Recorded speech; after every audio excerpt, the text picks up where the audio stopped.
E aí pessoal do Facilitando a Medicina, tudo bom com vocês? Eu sou Cleverson Delvec e a gente vai para mais uma aula referente à anatomia, essa playlist de vários vídeos completos sobre anatomia que estamos fazendo aqui gratuito para você. Então galera, eu convido você a se inscrever aí no canal, esse botãozinho vermelhinho que fica embaixo do vídeo, só você clicar nele que você está participando aqui da nossa comunidade. Lembrando que de segunda a sexta temos vídeos novos aqui sem falta, belezinha? Então se inscreve aí para você participar aqui e sempre receber novos conteúdos. E hoje vamos falar sobre morfologia dos ossos.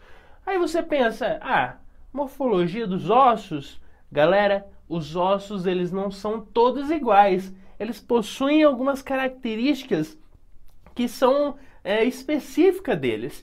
E aí a gente classifica de forma morfológica, conforme ali a sua estrutura, esses ossos em longos, em curtos, alongados, irregulares, sesamoides, enfim, em vários, né? São vários os tipos. E ao final vamos falar um pouquinho sobre os acidentes ósseos. Então vamos lá. E galerinha, a primeira classificação que a gente pode falar de forma morfológica desses ossos seria os ossos longos. E quais as características deles? Bom, primeiro a gente tem que saber que osso longo é porque eles são realmente grandes.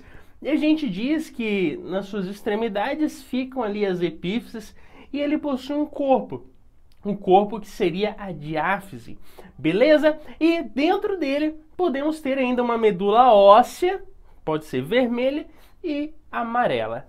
Agora, a gente também tem que dizer que a maioria desses ossos longos, eles são caracterizados por participar do esqueleto apendicular, tanto do superior como o inferior.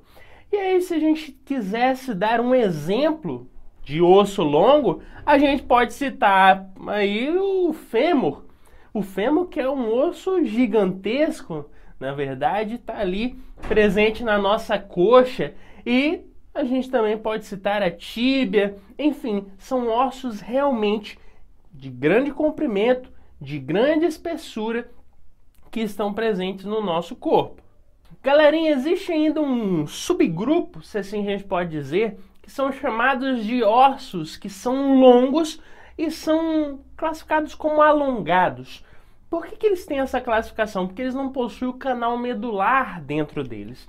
E aí a gente pode dar como exemplo desses ossos alongados as nossas costelas, né? Os ossos das costelas e a clavícula. Beleza? Então nós temos esses ossos longos que são realmente grandes e um subgrupo de ossos longos seriam os ossos alongados, que apesar de serem grandes, eles ali estão de certa forma sem o canal medular dentro deles. Então tem essa subclassificação.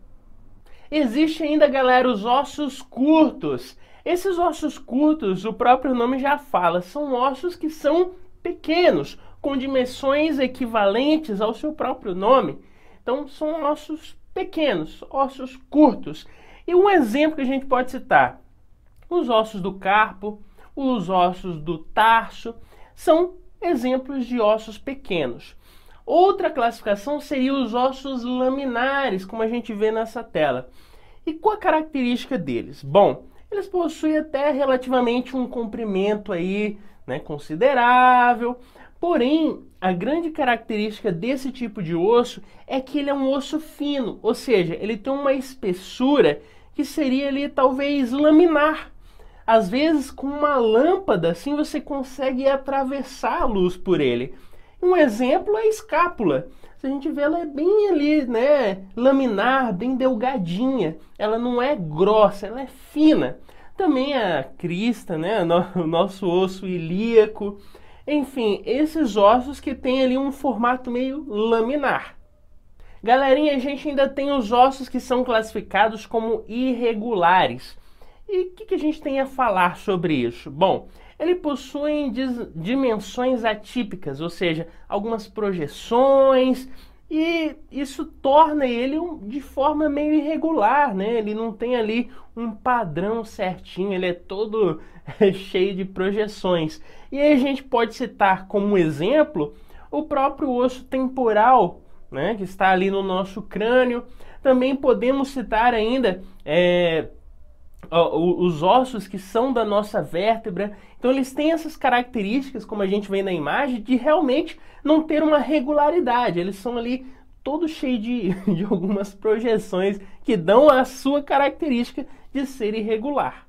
Galerinha, outra classificação que a gente pode dar aí seria os ossos que são sesamoides e os pneumáticos. Primeiro, os pneumáticos. Nome estranho, né? Pneumático.